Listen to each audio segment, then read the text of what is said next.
3그리고 4주의 일진사주 명리학 제1543강 시작하겠습니다.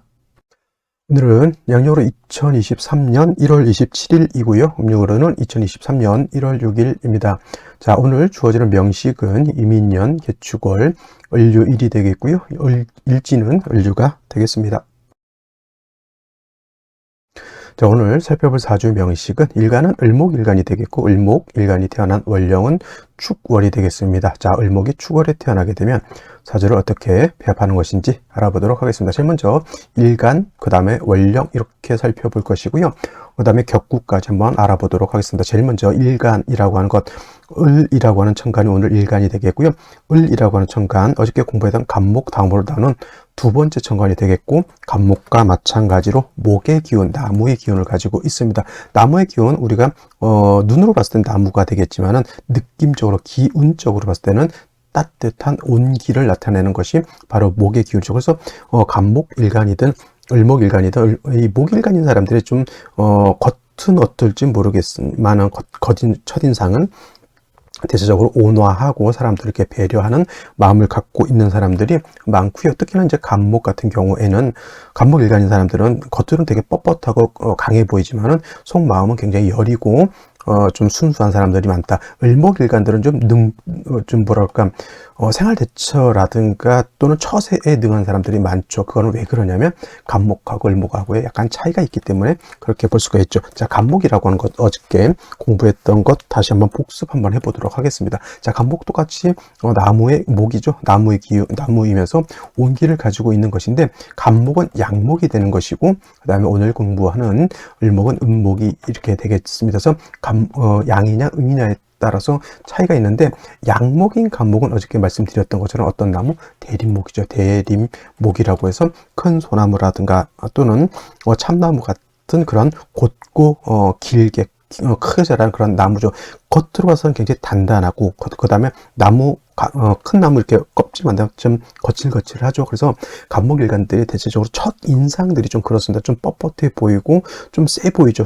간목은 휘어지질 않으니까 자기 주장도 굉장히 강할 것이고, 그래서 사람을 대할 때 간목일간들은 처음에 보면 매우 좀 뻣뻣하지 않을까? 마치 경금일간 같이 느껴지지만은, 경금일간인 사람들은 쇠잖아요. 쇠. 숙살의 기운을 가지고 있기 때문에 진짜 어떻게 보면은 차가운 그런 기운을 가지고 있지만, 간목은 온기거든요. 간목일간인 사람들, 을목일간인 사람들은 조금 이렇게 오래 좀 사귀어보다 보면, 이 사람 속마음이 좀 따뜻한 온기가 있구나, 이렇게 이런 걸 알게 되죠. 그러면 경금일간이라든가 수일간들은 차곡하고 냉혹한 일간이냐? 그건 그렇지 않고요. 뭐 경금이라든가 신금, 임수라든가 개수일간들은 좀 차갑습니다만은, 사주가 예를 들어서 화가 충분히 있다라고 하면 뭐 경금일간, 신금일간, 임수, 개수일간도 따뜻한 온기를 가지고 있는 것은 똑같다, 이렇게 보시면 되겠습니다. 이거는 일간만의 특성을 놓고 보는 거기 때문에 반드시 간목일간도 예를 들면 사주가 금수가 너무 많다, 이렇게 되면 사람이 간목일간이라 하더라도 온정보다는 사람이 까칠하고 그럴 수도 있다라고 하는 겁니다. 자, 간목이라고 하는 것은 양목으로서 이렇게 대림목과 같다, 즉 참나무 같은 개념, 참나무와 갈대에서 참나무 같은 개념이라고 하면, 오늘 공부하게 되는 음목인 을목이라고 하는 것은 양류목이라고 표현하죠. 양류목이라고 해서 같은 나무지만 대림목은 굵고 단단하고 곧게 자라는 나무라고 하면, 양류목은 조금은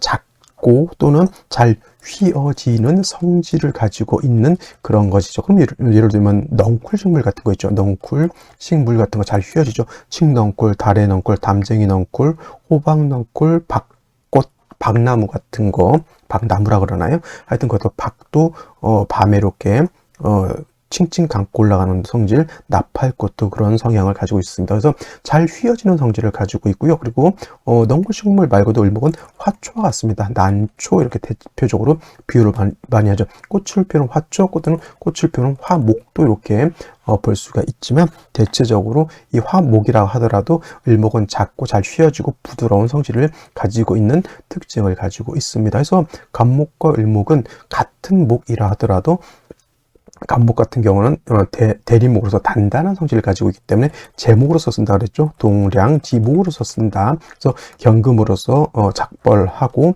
정화로서 경금을 단련해 주는 것이 간목으로서의 용도 쓰임이 있게 해주는 사주 배합이다라고 본다라고 하면, 을목은 부드럽고 유연한 성질을 가지고 있기 때문에 제목으로서 쓰기는 부적절하죠. 모든 만물은 존재의 이유가 있습니다. 예를 들어서 볼펜이라고 하는 것이 있어요. 볼펜은 뭐 하기 위해서 만들었죠? 쓰기 위해서, 기록하기 위해서 쓰는 것이죠. 그러면 볼펜의 가장 적합한 용도는 뭡니까? 글을 쓰는 용도가 가장 우선적인 쓰임이 되는 것인데, 가끔 이 볼펜을 가지고 저는 뭘 하냐면 등이 가려울 때 등 긁는 용도로도 가끔 씁니다. 그러면 볼펜을 가지고 글을 쓰는 것은 원래의 목적이고요. 그 다음에 글을 등 긁는 용으로 쓰면은 뭐다? 그렇죠. 그거는 활용하는 거죠. 그냥 원래 목적은 아닌데. 그래서 책도 있습니다. 여자가 소설책도 있고 명리책도 있고, 이 책은 뭐예요? 읽어서 그 지식을 가지고 먹고 사는 데도 쓰고, 삶을 영위할 때 그 지식을 배우라고 책을 갖고 이렇게 공부를 하는데, 가끔은 이제 라면 받침대로 이렇게 쓰기도 합니다. 그럼 뭐예요? 책이라고 하는 것은 읽고 공부하라고 하는 것이 목적인데 라면 끓였을 때 받침대로 쓰는 것은 부수적인 것이죠. 그래서 간목이라고 하는 것은 말씀드렸던 것처럼 동량 제목으로 쓰는 것이 간목의 첫 번째 목적이기 때문에 경금정화를 쓰지만, 간목도 어저께 말씀드렸던 것처럼 을목처럼 화목이라고 하는 것이죠. 예를 들면 목련화 같은 그런 나무도 있다는 얘기죠. 그러면 이런 경우에는 부수적으로 간목이 꽃을 피우는 용도로도 쓸 수 있다라고 하지만, 간목은 그 부수적인 목적보다는 제목으로 쓰는 것이 간목의 용도이고요. 을목은 부드럽기 때문에 전혀 제목으로서 쓰지 못하고, 을목은 반드시 뭘 써야 된다? 꽃을 피우는 용도로 썼어야 된다. 목화통병을 이루어서 꽃을 피우는 그런 용도로 쓰는 것이 가장 적합하다. 그래서 을목은 병화와 개수로서 사주를 배합하는 것이 가장 이상적이다. 이것이 뭐냐면, 일간의 특성을 알아야지만 사주를 올바르게 배합을 하는데, 예를 들어서 이런 거죠. 정과는 좋고 편과는 나쁘다라고 해서 경금을 갖다 딱 들이대잖아요. 을목은 제가 금방 뭐라 그랬습니까? 화추와 같은데, 이 화추에 경금을 갖다 들이댄다라고 하는 뜻은 뭐냐면, 화추 위에다 바위 덩어리 하나 얹어놓는 것과 같습니다. 그럼 을목은 정관이 경금을 좋아할까요? 좋아하지 않을까요? 물론 내가 이거를 통제할 수 있다라고 하면 상관은 없겠습니다. 병화에 있어서 관을 통제할 수, 이것도 어떤 분들이 상관경관이 돼서 좋지 않다 이렇게 보시는 분들도 있지만은, 을목은 경금이 있으면 오히려 좋지 못하기 때문에 적절하게 제하는 것이 필요하다라고 볼 수가 있어요. 그래서 을목은 간목하고 달라서 경금 보는 것을 그렇게 썩 좋아하지 않는다라고 보시면 되겠습니다. 자, 다음으로 을목일간이 태어난 월령 축월에 대해서 한번 알아보도록 하겠습니다. 자, 축월입니다. 축월이라고 하는 것, 이 월지라고 하는 것이 중요한 이유는 계절을 내포하고 있다라고 하는 것, 그 다음에 이 월지라고 하는 것 안에는 왕쇠의 개념하고 한열의 개념을 동시에 내포하고 있기 때문에, 이 월령에 따라서 어느 오행이 왕하고 또 월령에 따라서 사주가 추운지 더운지를 알 수가 있는 척도가 되는 것이기 때문에, 이 월지라고 하는 것은 그만큼 중요한 그런 의미를 가지고 있습니다. 자, 축월이라고 하는 것, 그 다음에 절기의 개념도 가지고 있죠. 그래서 절기를 보게 되면은 축월이라고 하는 때는 소한과 대한으로 이렇게 구분이 되어 있습니다. 소한과 대한이죠. 그리고 중요한 것은 이제 대한도 나름대로 의미는 있지만은, 소한이 됨으로 인해서 자월에서 축월로 전환이 되는 기준점이 된다라고 하는 것, 즉 겨울이죠. 겨울. 축월은 겨울인데 해월, 자월, 축월이 모두 겨울에 해당이 되죠. 동절이면서 그 다음에 혹한의 그런 추위를 가지고 있는 것이 바로 이 축월이라고 하는 계절이죠. 그래서 이 월지를 하나만 딱 봄으로 인해서 한열을 알 수 있다라고 하는 것은, 축월은 겨울이기 때문에 굉장히 춥다라고 하는 것, 조후의 의미가 필요하다라고 하는 것, 조후의 의미가 절실한 것은 여름과 겨울이죠. 여름과 겨울. 봄 같은 경우에 따뜻하기 때문에 그게 조후의 의미가 없고요. 그 다음에 신유술 같은 경우에도, 가을 같은 경우에도 그냥 서늘하니 조금 움직이면 땀날 정도의 그런 기후이기 때문에, 봄, 가을에는 조후의 의미가 그렇게 절실하지 않지만은, 여름엔 너무 덥죠. 반대로 겨울엔 너무 춥죠. 이 너무가 붙죠. 그래서 여름에는 에어컨이 필요한 것이고 겨울에는 난방기구가 필요한 겁니다. 조우의 의미가 필요하다는 개념이죠. 그래서 이 월지 하나만 가지고도 이것을 알게 되고, 또 월령이 어느 월이냐에 따라서 어느 오행이 왕하냐를 알 수가 있죠. 인묘월 같은 경우에는 목이 왕하죠. 그 다음에 사오월 같은 경우에는 화가 왕하고, 신유월 같은 경우에는 금이 왕하고, 해자월 같은 경우에는 수가 왕한데, 진술축미 축미월은 이거는 토왕절이 된다라고 하는 것에서 원령을 가지고 어느 일간이 왕하냐, 어느 오행이 왕하냐, 또는 이 원령을 가지고 추우냐 더우냐를 그를 우리가 가늠해 볼 수 있죠. 추우면 따뜻하게 중화를 시켜줘야 되는 것이고, 더우면 시원하게 중화를 시켜줘야 되는 것이고, 어느 일간이 왕하면 그 왕한 일간을 갖다가 관살로서 통제시켜주는 것이 필요하고, 일간이 약하면 인비로서 약한 일간을 도와주는 것이 필요하다. 이 기준점은 어디에 있다? 월지에 있다. 그만큼 월지라고 하는 것, 일간과 더불어 굉장히 중요한 의미를 내포하고 있다. 지금 거의 다 얘기를 했어요. 축월은 토왕절이라고 얘기를 했고요. 토가 왕하면 상대적으로 목은 약하게 되죠. 신약, 제왕한 그런 사주국세가 되는 것이니 약한 을목을 그 다음에 도와주는 것도 필요한데, 해자축월은 겨울이기 때문에 반드시 화가 있어서 따뜻하게 조후해 주지 않으면, 을목 제가 뭐라 그랬습니까? 화초와 같다, 난초와 같다. 이 화초는 꽃을 피워야 되는데 겨울에 추우면 꽃을 피울 수가 없게 되겠죠. 반드시 축월에, 해월에, 자월에 을목이 태어나게 되면 반드시 화, 특히나 정화가 아닌 양화인 양화인 병화를 얻어서 따뜻하게 해주는 것이 필요하고요. 이 축월 같은 경우는 목도 약하지만 화도 약하기 때문에 이 병화 자체가 뿌리를 얻는 것도 매우 중요하죠. 간목으로서 생존해 주는 것도 좋죠. 예를 들어서 이렇게 되면 병화를 얻었는데 간목을 얻었다, 이렇게 되게 되면은 좋은 점은 뭐냐면, 간목은 병화를 생존해 줄 수도 있고요. 간목은 토를 갖다가 억제시켜 줄 수도 있고, 을목일간이 약할 때 간목을 이렇게 보게 되면 모두 할 수 있다. 등락해 갑도 할 수 있다. 등락해갑이라고 하는 것은 다른 말로 등락 반갑이라고 하죠. 등락 반갑이라고도 합니다. 같은 개념인데, 어떤 분들이 일간이 간목인데 일간이 을목이 아니라 간목인데 을목을 보고 등락기갑이라고 하시는 분들이 있는데, 그건 잘못 알고 있는 것이고요. 등락개갑 또는 등락 반갑이 되기 위해서는 일간이 을목인 상태에서 간목이 있어야지만 등락개갑이 될 수 있다라고 보시면 되겠습니다. 만약에 간목이 없다 그러면 이 병화는 지지로 인사오 등의 뿌리를 얻는 것도 중요하고요. 을목 자체가 약하기 때문에 개수로서 생주해 주는 것도 필요하고, 또는 을목 자체도 인묘의 뿌리를 얻으면 금상첨화가 될 수 있다. 어느 경우에도 화가 없는 것은 된다 안 된다? 절대 안 된다까지 정리를 해두시면 되겠습니다.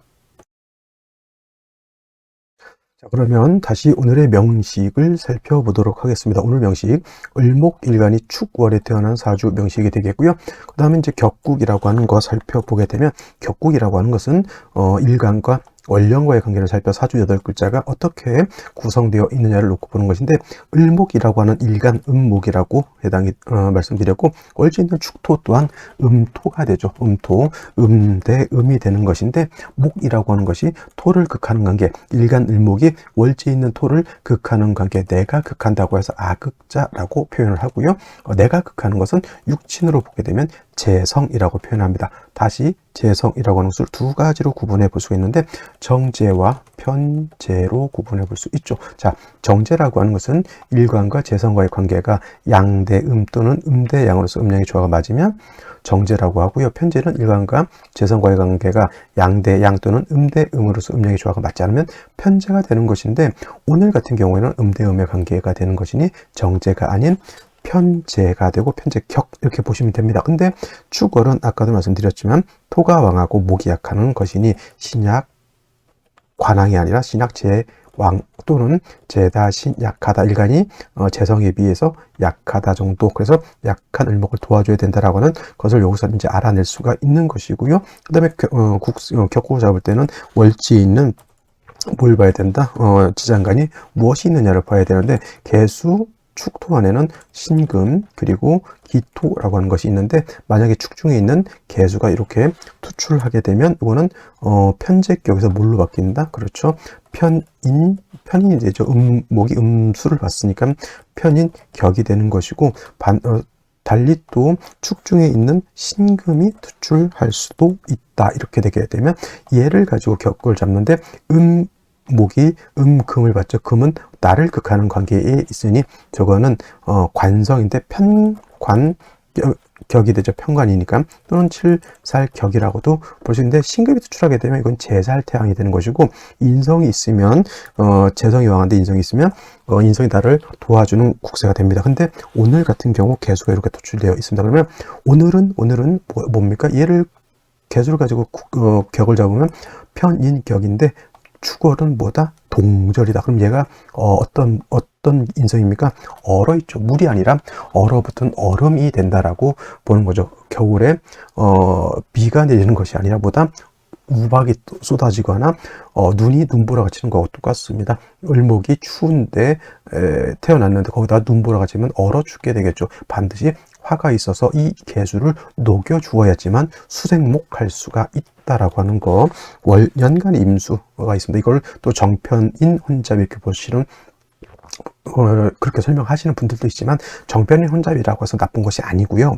축월이 임계수가 투출하게 되면 한습해진다. 기운이 너무 하강해서 기운이 뚝뚝 떨어져서 영하 2, 30도 떨어졌다 생각하시면 됩니다.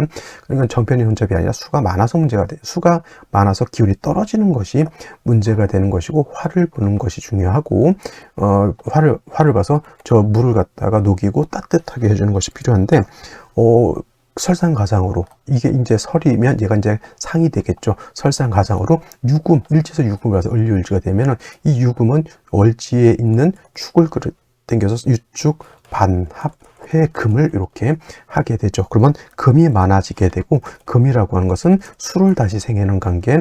이 임수개수가 축에만 통과를 했었는데 유축회금으로 함으로 인해서 금이 왕해지게 되고 수를 생하게 되니까 한기가 더 가중된다. 화가 있어서 조우가 되면 수가 많아지는 것이 크게 부담스럽진 않는데, 화가 없으면 수를 생하는데 그 수가 얼게 되면 한기를 가중하게 되니 그것이 문제가 되는 것이다 라고 볼 수가 있는데, 조금은 다행스럽게 연지의 인목을 봐서 을목에 통근할 수 있죠.